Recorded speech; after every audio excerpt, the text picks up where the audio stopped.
Hello internet friends, Nabyet here with 10 more tips for XCOM 2. In my first guide I went over the key principles for survival in the game, so if you haven't watched that, I'd encourage you to start there. Link on screen and in the description. In this video we're going to dive deeper, looking at specific strategies for difficult missions, character classes, and research options that allow you to stay one step ahead of the aliens, even on Legend Iron Man. First then, number 10, retaliation missions. These are very stressful, with the enemy killing civilians before you can get to them, plus everything is on fire.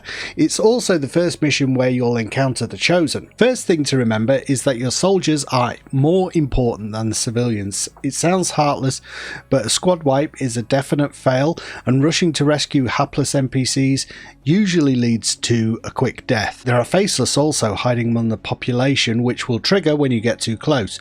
They're there to punish this sort of reckless behaviour. Instead, just like any mission, move forward cautiously, using the extent of your blue moves, but never gold move unless you know where the enemy is or isn't. Some civilians will get shot while you're doing this and squashed by berserkers, possibly quite a lot of them. It's tragic, but at all costs resist the urge to be the hero. So the first retaliation is where you meet the Chosen for the first time. Honestly, with only low-level soldiers at your disposal at this point, it's going to be a dicey proposition. There's no magic win button. Try to make sure you have your hero on this mission, since this first Chosen will always be weak to the Reaper, Skirmisher or Templar you were assigned at the start of the game. Once you're within range though, hit him as hard as you can with everything you've got. Playing defensively with the Chosen rarely works, since they can simply maneuver around you with all their moves and attack from any angle. If things go really bad, like they have done on this mission, I've drawn the Warlock, who can mind control. He could do that at any point, but he's also immune to explosives. So weak to my Reaper, but my Reaper's strongest move, which I've saved, is my Claymore. It's going to do nothing against the Warlock, nor at any of my grenades. It's going to take ages to get through his armor with the standard weapons and low-level characters. I can't see a way I'm going to be able to beat this guy, so make the difficult decision. I'm going to let him extract knowledge. That means he will bugger off. He could potentially capture my guy as well. Don't get me wrong, I wouldn't advise doing this very often. It's an option of absolutely last resort with the Chosen, otherwise they will find you very quick. But in this guide I want to show you unusual things that people think of as failure, but actually you can live with. As you can see, we've still got an excellent rating. We've saved a ton of civilians. We've done everything apart from giving away a little bit of knowledge, and we can deal with that later when we've got some higher level guys. Right now we just need to save the squad. So the things to remember with retaliation are you only need to rescue 6 guys. Don't worry about rescuing any more. Don't make any risky moves to go and get those civilians that are not already in your path. Just get the easy ones. And finally, just take a note out of Arthur Dent's book and don't panic. Number 9, mission timers. These are extremely tight throughout the game. You rarely have a moment to spare, and 1 or 2 risky moves are generally needed to get within range of the objective in time. I'm the first person to advocate caution on higher difficulties, but in my experience there's no way to get within range otherwise. Therefore, try to do a couple of gold moves towards the start of the map. Even if this brings you into range with the first pod of aliens, they're best dealt with sooner rather than later anyway. I would avoid the temptation to try to get clever and thread the needle between wandering packs using stealth. After playing this game for so long, I've come to the conclusion the enemy knows exactly where you are at all times. They're just pretending not to. You will soon find that those apparently random pods start drifting towards you, converging to the point at which you have no choice but to reveal. It's an easy way to end up fighting everything on the map. Instead, tackle each pod as you encounter them and kill them as fast as you can, always moving towards the objective in the meantime. What I'm doing on screen here seems to contradict that, but I'm only doing it because I've run out of time basically. No one is within range. It's taken a long time to get up the map. Fortunately, I know I can do this because I'm going to engage that group of troopers with the rest of my squad this turn, so they'll be drawn away from the Reaper, give him time to hack into the workstation. The best class on this mission is Specialist, because you can send your gremlin in to hack the workstation. You only need line of sight to it. If it's behind a wall, you could blow the wall away with the grenade.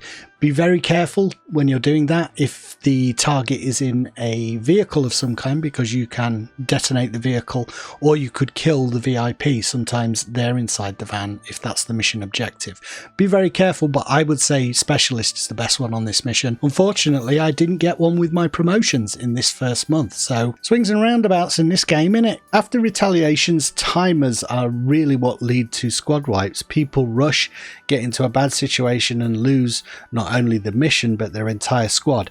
If you can't complete the mission without doing something stupid, then it's time to accept that you failed.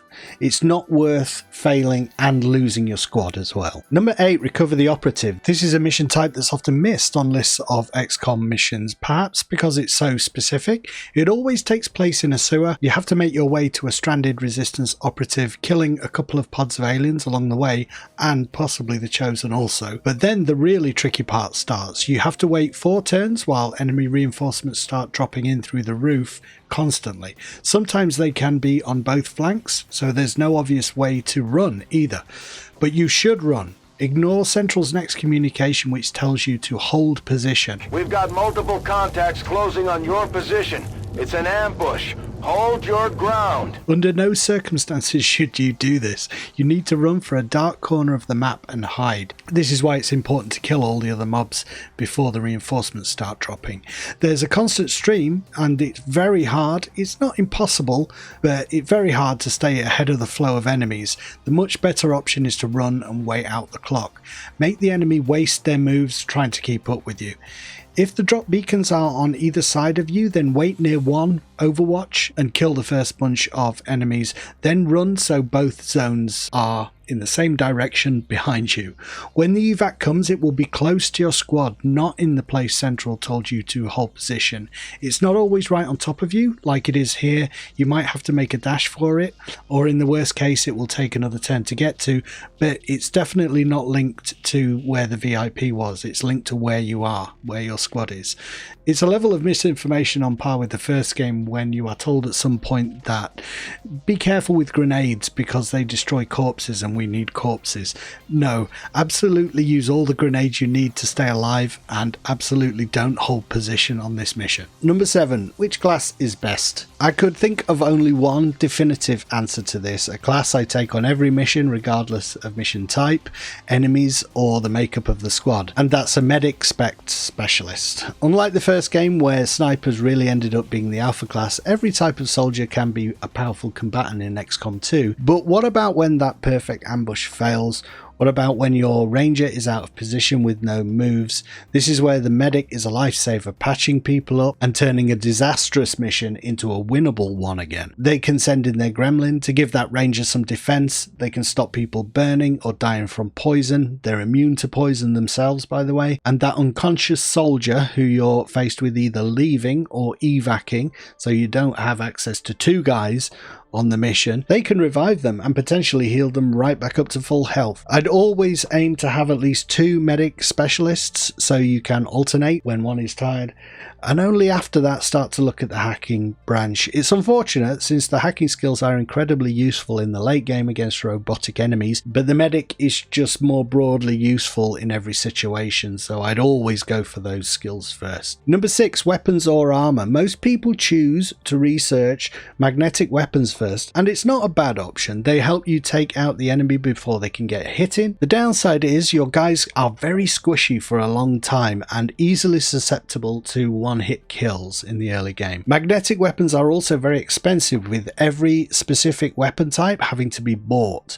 Then you have to do further research to unlock the sniper and heavy variants. A lot of time, a lot of money needs to be invested. On the other hand, researching plated armor, although it costs an initial sum of alien alloys, means that once it's complete, you have to make that one purchase and you get an army-wide upgrade to durability. If you've also built the proving ground, then you can make exosuits, which give the wearer a pip of armor, even more health, and the rocket launcher. So honestly, I don't think there's a right or wrong choice here, but on balance, I'd go for armor. It's just a lot cheaper and it helps your guys stay alive longer, suffer less injuries. The knock-on effect being quicker leveling because they're not out of the game when they get hit.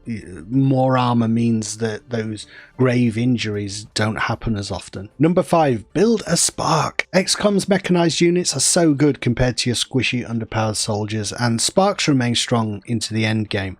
They're basic cannon shreds, they can overdrive to fire multiple times or make multiple moves, they have a shit ton of armor and health, and also have decent hacking abilities, and they all come with a rocket launcher as standard. In terms of value for those precious resources, you can't do better than a spark, I think. I would recommend building the proving ground early and saving up your Illyrium cores and other materials to grab one of these as soon as possible. Number 4, know what you need. In my basic guide, I talked a bit about mindset being important in XCOM 2. Similarly for this, I wanted to advocate the idea of conservation wherever possible, just broadly as a concept.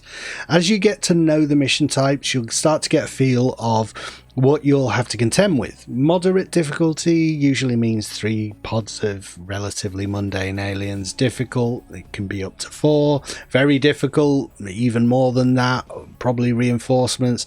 On these challenging missions, you'll need to conserve your munitions and abilities. It's easy to be tempted when you've got all your skills and all your equipment to use them on that first squad because it looks intimidating, but then you've blown all your best options. There might be an equally challenging pod next, or the most difficult could be hiding out in the evac zone. That final fight is going to be rough. Sometimes it might even be worth taking pot shots and trusting more to luck for the first few encounters. If you're not in too much danger and you're not on a timer, taking some 50% shots with standard weaponry might not be such a bad idea. You're conserving your really good options for later. On story missions like the Black Site, this is even more important. You will definitely encounter the Chosen, along with 6 or 7 pods of very challenging aliens for your level, plus reinforcements. I always think to myself the worst is yet to come, and this makes me conserve my good options. If you can get away with not using your best abilities and not using all your equipment early, go for it, because you might need it later. Number 3, think a few moves ahead. It's what they do in chess apparently, and you can do the same kind of thing in XCOM, although there's always that random chance your queen is going to fall on her ass instead of take a pawn. But what I mean is, look at your available options once the enemy is revealed and plan everyone's moves before you make your first move. Think, in an ideal world, what's the best situation I could be in here at the end of the turn? Sometimes you might realize there's no way to kill every enemy, so I need to start mitigating damage. What are my options there? Or choose carefully which enemy you're going to leave alive. In the example on screen, for instance, we triggered 4 enemies, and I've decided I'm not going to be able to kill all 4 of them. The lowest priority is the flamethrower guy, so we're going to leave him alive and try and mitigate that damage somehow. We'll put someone up ahead who is likely to dodge that and try and put them behind cover. So best case scenario, we killed the officer, the stun lancer and the shield bearer.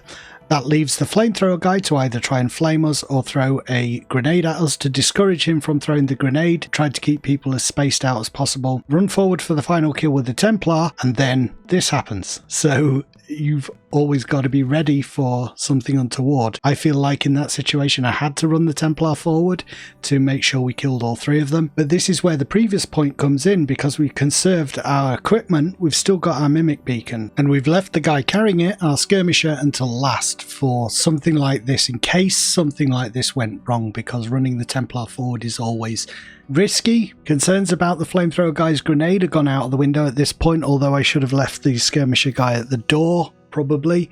I wanted to make sure that he could see the mimic beacon, and so could everything outside the window, because if the enemies can't see the mimic beacon, sometimes they won't attack it, and I wasn't sure I'd be able to throw it far enough otherwise. I'm just trying to make the point that we're thinking about all these things all the time. It's really what separates good players of XCOM from bad players of XCOM. The bad players, they're thinking one unit at a time, one move at a time, and kind of reacting to what happens after each move. The good players plan ahead, come up with an overall strategy for the turn, factoring in the enemy types, where to move, where not to move, in order to avoid making matters worse by triggering more enemies. Only after they've thought about all those things do they make any kind of move. Number 2, delay the Avatar project. In War of the Chosen, the focus shifts from the Avatar to the Chosen as the more pressing threat.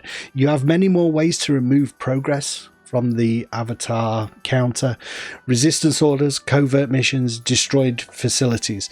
I'm not 100% sure you can stall it forever, but you can certainly hold it off and give yourself a lot of breathing room, because hunting the Chosen before they hunt you is now the priority. They will dog your every step until they're dealt with, gradually gaining more knowledge until they launch attacks on the Avenger, which can end the run. Therefore, stall the Avatar project while you're working on leveling one of your squad to Major. This will allow you to commence the final covert op to infiltrate the Chosen stronghold. The first mission requires Sergeant, the second requires a Lieutenant, and that third mission requires a Major. Always go for those missions as soon as you have Soldier of the appropriate rank, since it's usually pretty tight and the first Chosen will be close to finding you by the time you have a Major ready to go. A good strategy for leveling is to pick one of your squad to be the covert ops guy and go for operations that offer promotions as a reward. If you always pick that same soldier, you can bypass the slower progression, generally slower, that happens through running missions, because people will be out. Even if they don't get injured, they'll get tired and have to take a break. There's no fatigue associated with covert ops, and some of them can be done quite quick. Number one, finally, back to the beginning. I really wish I had a winning strategy for my final tip, something that trumps everything else.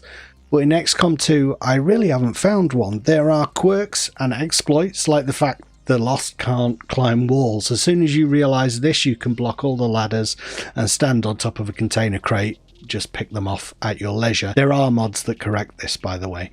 In XCOM 1, the winning strategy was to have two snipers hovering with jetpacks at the back of the map, chain-shotting everything with squad sight. Thankfully, there's no equivalent that I found in XCOM 2. So my final piece of advice has to be philosophy again, cycling back to the beginning, reminding you not to give up, even as you get further into the game and you're fighting the more advanced enemies. If your squad of elites gets wiped, you lost your highest ranking units, you can find replacements on the Geoscape, you can rescue lieutenants from council missions, Templar can be replaced again with a new one through a covert op. There are ways to recover from a failed mission. It seems disastrous at the time, but losing soldiers is part of the game. You still can win. It will be harder, and I'd be lying if I didn't understand the implications of that after so much time playing the game. So for instance, if I start a run and all of my guys get injured, particularly my hero gets hit in the gatecrasher mission, I just restart that mission because it makes that first month so much harder. But that's at the beginning of a campaign. Once you're really in there and you've invested time, don't give up when things take a turn for the worst. Honestly, those are some of the most fun playthroughs, when it seems disastrous, it seems like there's no way to get out of that hole, but somehow you manage to pull a win out of the fire. It's hugely rewarding and it makes for a great story. Thanks for watching, guys. I hope this guide helped you. If it did, please let other XCOM 2 players know. I've been Napier, and I'll see you next time.